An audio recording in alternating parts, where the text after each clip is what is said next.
हमारे साथ बड़ी स्पेशल गेस्ट मौजूद हैं, डर्माटोलॉजिस्ट हैं, assistant professor doctor Durr Shahwar Sikandar साहिबा। वेलकम टू सुनो पाकिस्तान। कैसे हैं आप? अस्सलाम वालेकुम जी, अल्हम्दुलिल्लाह, थैंक यू वालेकुम अस्सलाम, thank you so much for your time. Doctor साहिबा, बुनियादी सवाल कि जवानी में चेहरे पर झुर्रियां पड़ने की वजह क्या है? ठीक है जी। अच्छा देखिए, basically will start from ageing के ये झुर्रियाँ जो हैं वो basically they are considered to be a part of ageing. Ageing अगर आपकी एक स्पेसिफिक एज में आ रही है तो ठीक है, एवरीबडी एक्सेप्ट्स इट, लेकिन कुछ लोगों में वक्त से पहले एजिंग आ जाती है जिसको हम लोग प्री मेच्योर एजिंग बोलते हैं जी। अब प्री मेच्योर एजिंग के मल्टीपल रीजंस होते हैं। उनमें से हमारा एक रीज़न जो बहुत स्ट्रॉन्ग है दैट इज़ जेनेटिक। जिन लोगों की फैमिली हिस्ट्री है, जिनकी जीन्स में है, उनमें वक्त से पहले एजिंग आ जाएगी, झुर्रियाँ आ जाएंगी, फाइन लाइंस आ जाएंगी, स्किन में वो ग्लो और ब्राइटनेस नहीं रहेगी। इसके अलावा there are certain extrinsic factors like हमारा सन एक्सपोजर हो गया, एयर पोल्यूशन, लाइफस्टाइल जो आजकल बहुत हमारा जिसको हम आम उसमें कह सकते हैं कि बहुत ख़राब है कि हम लेट नाइट जाग रहे हैं, हमारी ईटिंग हैबिट्स अच्छी नहीं है, हम स्ट्रेस और एंजाइटी को बहुत गुजर रहे हैं इस फेज़ में। तो ये सारी चीज़ें जो हैं ये प्री मेच्योर एजिंग की कॉज बन जाती हैं।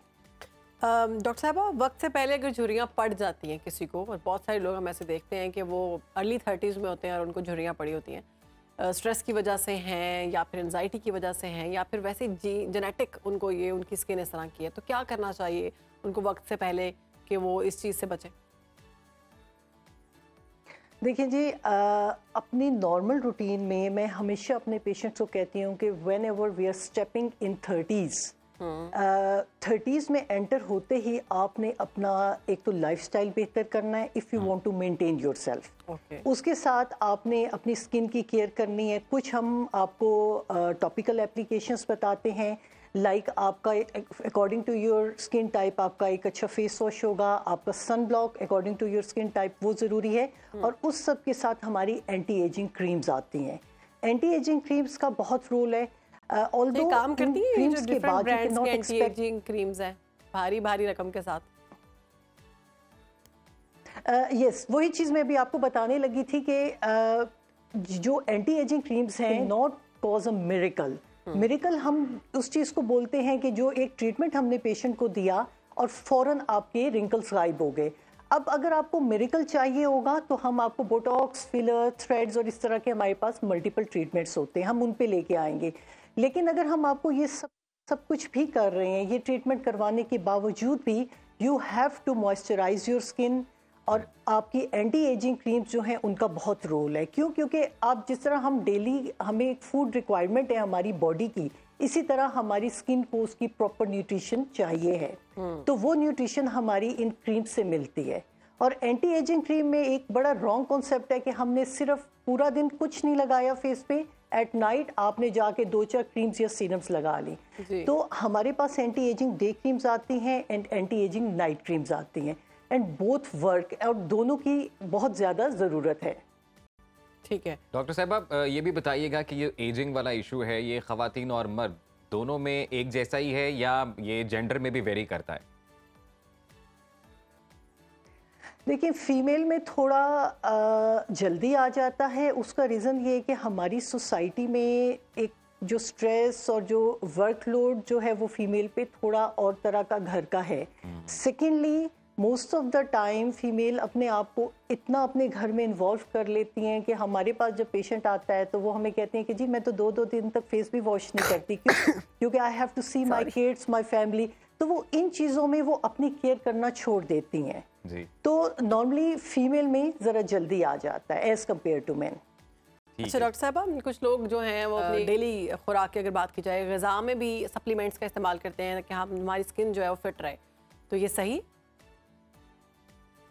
बिल्कुल। देखिए जी, हमने सिर्फ स्किन को मेंटेन रखने के लिए टॉपिकल एप्लीकेशंस पे रिलाई नहीं करना।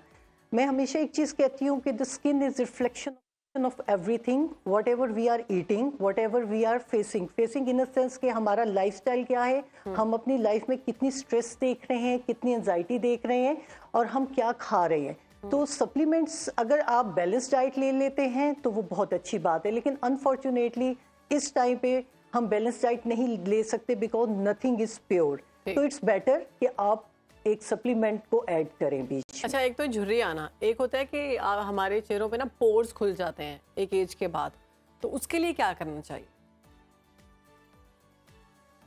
देखिए ये सारे जो है ना basically these are all the science of ageing. अब एजिंग जब हम एज कर रहे हैं तो बेसिकली कोलेजन और इलास्टिन हमारी बॉडी में कम हो रहा है। तो हमने अपने आप को मेंटेन रखने के लिए क्या करना है कि नॉर्मल रूटीन में मैं ये कहती हूँ कि आप मंथली एक अच्छा हाइड्रोफेशियल ले लो। लाइक इन माय क्लिनिक हमारा एक बहुत अच्छा सिग्नेचर हाइड्रोफेशियल चलता है जो कि ना सिर्फ ग्लो के लिए है, वो लिफ्टिंग भी है और वो एड्रेस करेगा आपके ओपन पोर्स को, आपकी सैगिंग को, इन सब चीज़ों को वो एड्रेस करता है। इसके साथ हमारे पास कुछ लेजर्स होते हैं, लाइक पिको लेज़र हो जाएगा, क्यू स्विच लेज़र। ये लेजर्स जो हैं ये ओपन पोर को एड्रेस कर रहे होते हैं। और हम इन सब के साथ अगर कोई पेशेंट हमारे पास with the complaint of open pores आएगा तो हम उनको कुछ सीरम्स भी दे देंगे। उसके इंग्रेडिएंट्स जो हैं वो हेल्प करेंगे आपके पोर्स को श्रिंक होने में। तो वो इसी वजह से हम ये देखते हैं कि वो खवातीन और हज़रात जो एजिंग का शिकार हैं या जो जिनमें झुर्रियाँ ज़्यादा आ रही हैं वक्त से पहले, तो कुछ लोग ट्रीटमेंट्स लेते हैं, इंजेक्शंस लगवाते हैं, सर्जरीज करवाते हैं और फिर ये रूमर्स भी है कि ये नहीं करवाना चाहिए क्योंकि इसके लेटर ऑन ज़्यादा साइड इफ़ेक्ट्स आते हैं। तो ये ठीक है?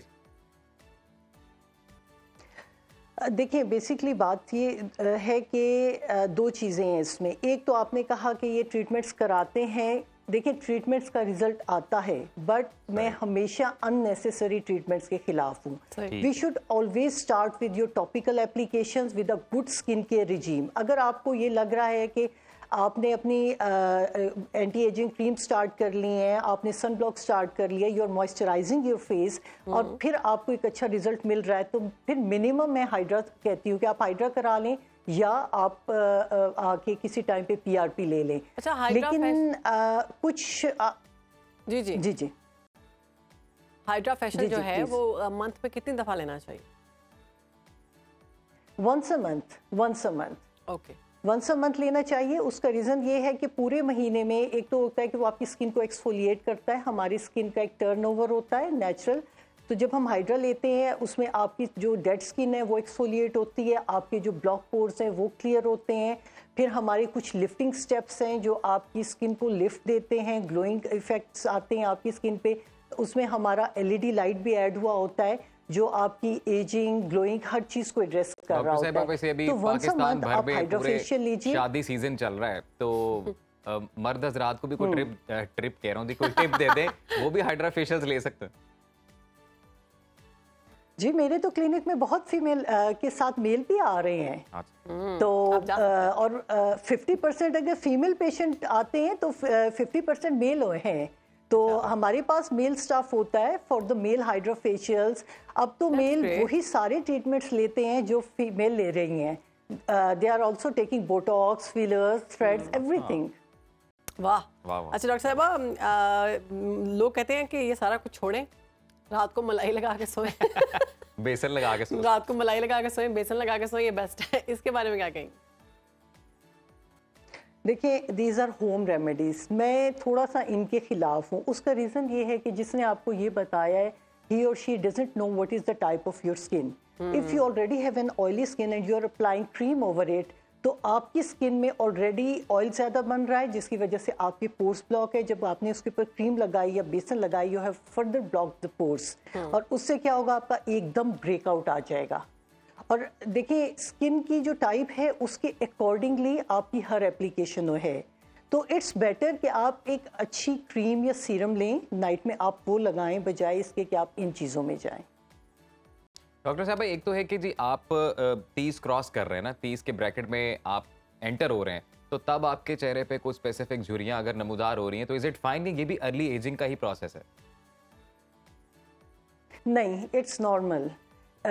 इस टाइम के हिसाब से इवन कि हमारे पास बहुत सारे इस तरह के पेशेंट्स आते हैं जिनका 28-29 में भी एजिंग स्टार्ट हो जाती है। वही बात जो मैंने स्टार्ट में कही है कि अब हमारा लाइफस्टाइल चूँकि बदल गया है, तो अगर हम अपने फोर फादर्स में देखें, अपने पेरेंट्स वगैरह में देखें, तो वो बहुत देर से जाके उन पे साइंस ऑफ एजिंग आते हैं। लेकिन हमारी जो जनरेशन चल रही है इसमें जैसे आप 30s में जाएंगे आपके फाइन लाइंस बननी शुरू हो जाती हैं।